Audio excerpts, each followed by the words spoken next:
Estudo do livro de Gênesis. Hoje estaremos iniciando o capítulo 3. Versículo 1. Mas a serpente, mais sagaz que todos os animais selváticos que o Senhor Deus tinha feito, disse à mulher: É assim que Deus disse: Não comereis de toda a árvore do jardim? Com a serpente surge na narrativa uma nova figura que exercerá tremenda influência na história subsequente do mundo. Moisés passa da descrição das condições perfeitas do paraíso para a história da queda, devido à qual a terra foi transformada de um mundo de felicidade, amor e perfeição para um mundo de tristeza, ódio e maldade. Moisés não descreve como foi o período feliz no Éden, o tempo passado em completa aventura, no estudo da natureza, no cultivo do jardim, como Deus havia ordenado, e na comunhão diária com o Criador nas horas frescas do entardecer. A serpente é apresentada como uma criatura mais sagaz que os outros animais. A palavra sagaz, arum, é algumas vezes usada na Bíblia para indicar uma desfavorável tendência de caráter, com a conotação de ser astuto ou ardiloso, mas geralmente é empregada no sentido favorável de ser prudente. Este último sentido, o favorável, parece preferível aqui, porque a serpente era dos seres que Deus havia declarado como sendo bom e até muito bom. O caráter malévolo das serpentes de hoje é resultado da queda e da subsequente maldição, e não uma característica desse animal ao ser criado.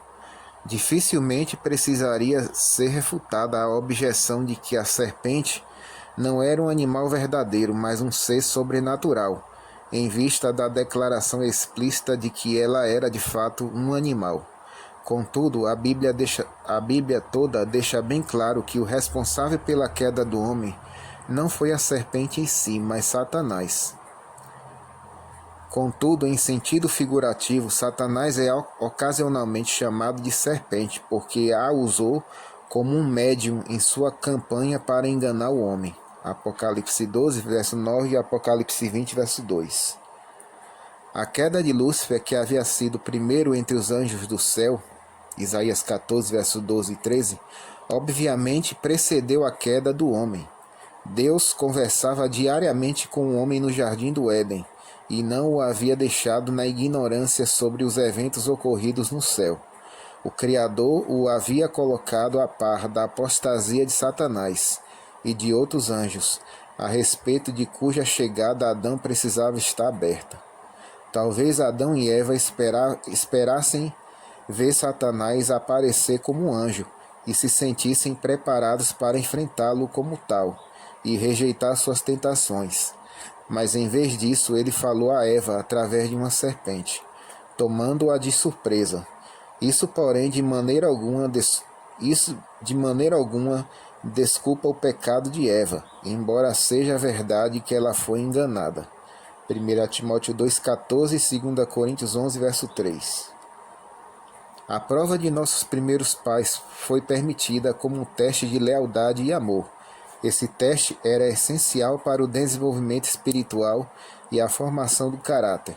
Se tivessem saído do teste incólumes, o resultado teria sido felicidade eterna, uma vez que Deus não permitiria serem tentados acima de sua capacidade para resistir. Não deixou que Satanás se aproximasse deles uma forma semelhante à dele, nem em qualquer outro lugar a não ser nessa árvore. Satanás, portanto, surgiu na forma de uma criatura, não só inferior a Deus, mas bem inferior ao próprio homem, de modo que Adão e Eva, ao permitirem que Satanás os persuadissem a transgredir o mandamento de Deus por meio de um mero animal, ficaram duplamente sem desculpa. Usando a serpente como um médium, Satanás achou um momento em que pôde se dirigir à mulher sozinha. Sempre é mais fácil persuadir uma pessoa a fazer algo errado quando ela está longe de um ambiente protetor. Tivesse Eva permanecido junto ao marido, sua presença teria sido uma proteção para ela, e a história, sem dúvida, teria tido uma sequência diferente. Satanás se dirigiu à mulher com uma pergunta que parecia inocente, mas era cheia de astúcia. Tem sido debatido se a pergunta deve ser traduzida como: primeiro, não comereis de toda a árvore do jardim, com o significado de: há algumas árvores no jardim dos quais você não podem comer? Ou dois, não comereis de nenhuma árvore do jardim. O hebraico permite ambas as traduções e carrega, portanto, certa ambiguidade. Satanás planejou que suas palavras fossem indefinidas e ambíguas. Seu propósito era óbvio. Ele desejava semear dúvidas no coração da mulher quanto à verdadeira fraseologia, o exato significado do mandamento divino, e especialmente com respeito à lógica e à justiça de um mandamento desse tipo. Versículo 2. Respondeu-lhe a mulher: do fruto das árvores do jardim podemos comer.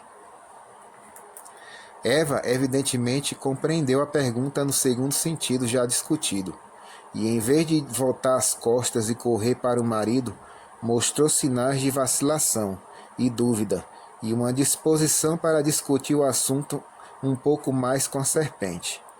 Deus declarara: no dia em que dela comeres, certamente morrerás. Eva mudou assim as palavras para que não morrais. Em lugar da plena certeza da pena de morte, que resultaria da transgressão do mandamento, a mulher declarou que a morte poderia resultar de tal ato. A expressão para que não, que traduz pen, subentende um íntimo medo repentino diante da ideia de brincar com algo que pode se demonstrar fatal, oculto sob uma suposta atitude cética em relação à ideia de que tal coisa pudesse de fato ocorrer.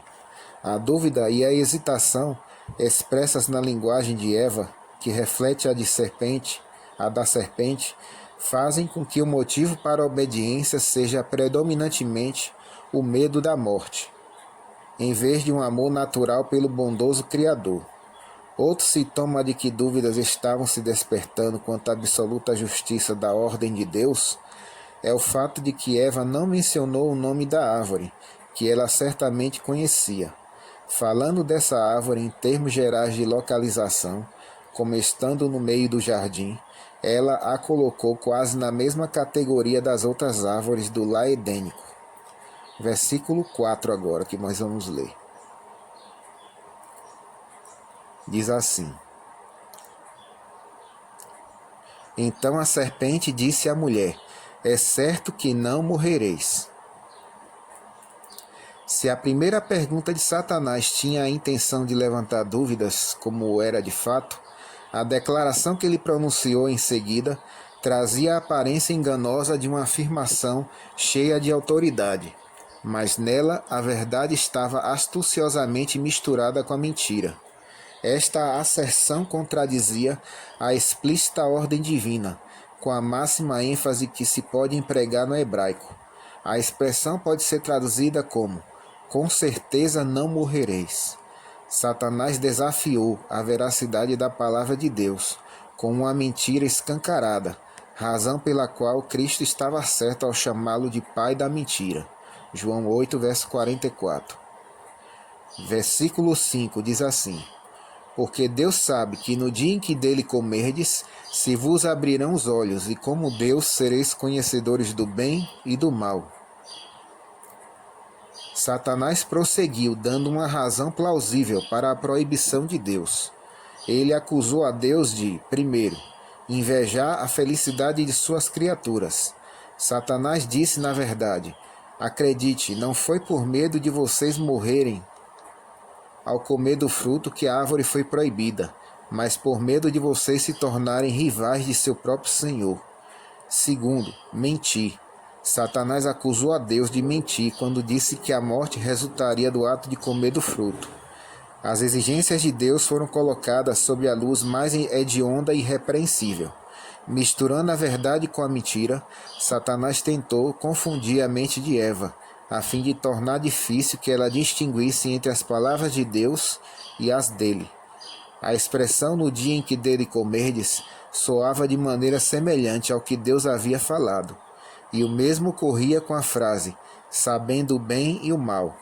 A promessa, se vos abrirão os olhos, sugeriam então presente limitação de visão que podia ser removida seguindo-se o conselho da serpente. A palavra hebraica é Elohim, que contudo é traduzida como Deus. Os tradutores da Bíblia aqui seguiram a Septuaginta e a Vulgata. A tradução correta é como Deus. Isso revela mais distintamente a natureza blasfema das palavras de Satanás e a plena gravidade de seu engano. Versículo 6. Vendo a mulher que a árvore era boa para se comer, agradável aos olhos e árvore desejável para dar entendimento, tomou-lhe do fruto e comeu, e deu também ao marido, e ele comeu. Depois de terem sido despertadas na mulher a dúvida e a incredulidade com respeito à palavra de Deus, a árvore lhe pareceu muito diferente. 3 vezes é feita a menção de quão atrativa ela era, agradável ao paladar, aos olhos e ao anseio por mais sabedoria. O olhar para a árvore dessa forma, com o desejo de participar de seu fruto, foi uma concessão ao estímulo de Satanás. Em sua mente, ela já era culpada de transgredir o mandamento divino, que diz: não cobiçarás. Êxodo 20, verso 17. O ato de tomar o fruto e comer dele foi apenas o resultado natural de haver se colocado no caminho da transgressão. Havendo cobiçado aquilo que não tinha direito, a mulher prosseguiu, transgredindo um mandamento após outro. A seguir, ela roubou o que era a propriedade de Deus, violando o 8º mandamento. Êxodo 20, versículo 15. Comendo do fruto proibido e dando-o ao marido, transgrediu também o 6º mandamento. Êxodo 20, versículo 13. E então ela quebrou o 1º mandamento. Êxodo 20, versículo 3. Porque colocou Satanás acima de Deus em sua consideração e obedeceu a ele em vez de ao Criador. Observando que não havia morrido imediatamente, o que parecia confirmar a definida afirmação do sedutor, não morrereis, Eva experimentou uma enganosa sensação de enlevo. Desejou que o marido também partilhasse dessa sensação. Essa é a primeira vez que o relato sagrado chama Adão de seu marido, mas em vez de ser para ele uma auxiliadora idônea, ela se tornou o instrumento de sua destruição. A frase com ela, no hebraico, não implica que Adão estivesse junto a Eva o tempo todo, permanecendo calado diante da cena da tentação. Deu também ao seu marido que com ela estava. Em vez disso, ela lhe deu do fruto quando se encontrou com ele novamente, para que ele pudesse comer com ela e assim partilhar dos supostos benefícios do fruto. Antes de Adão comer, deve ter havido um diálogo entre ele e a esposa. Devia ele seguir a esposa em seu caminho de pecado e desobediência, ou renunciar a ela, confiando que Deus de alguma forma restauraria sua felicidade destruída? Não enganou Adão o fato de que ela não morreria e de que nenhum dano aparente lhe havia acontecido, em consequência de comer do fruto. E Adão não foi iludido, mas a mulher. 1 Timóteo 2, verso 14. Porém, o poder de persuasão da esposa, aliado a seu próprio amor por ela, induziu Adão a partilhar das consequências de sua queda, qualquer que fossem elas. Em vez de esperar até que tivesse a oportunidade de discutir o trágico assunto com Deus, Adão decidiu tomar o destino em suas próprias mãos. A queda de Adão é a mais trágica, porque ele não duvidou de Deus, nem foi enganado como Eva. Agiu sob a segura expectativa de que a terrível ameaça de Deus se concretizaria. Por mais deplorável que fosse a transgressão, cheia de possíveis infortúnios para a família humana, a escolha de Eva não envolvia necessariamente a raça na penalidade dessa transgressão. Não foi a escolha de Eva, mas a deliberada escolha de Adão, na plena compreensão de uma ordem expressa de Deus, que tornou o pecado e a morte a sorte inevitável da humanidade. Eva foi enganada, mas o mesmo não ocorreu com Adão. Isso está em Romanos 5, versos 12 e 14, 1 Coríntios 15, verso 21, 1 Timóteo 2, 14 e 2 Coríntios 11, versículo 3. Se Adão tivesse permanecido leal a Deus, apesar da deslealdade de Eva, a sabedoria divina teria resolvido o dilema e evitado o desastre para a raça humana. Essa é a nossa reflexão de hoje. Que Deus esteja com vocês.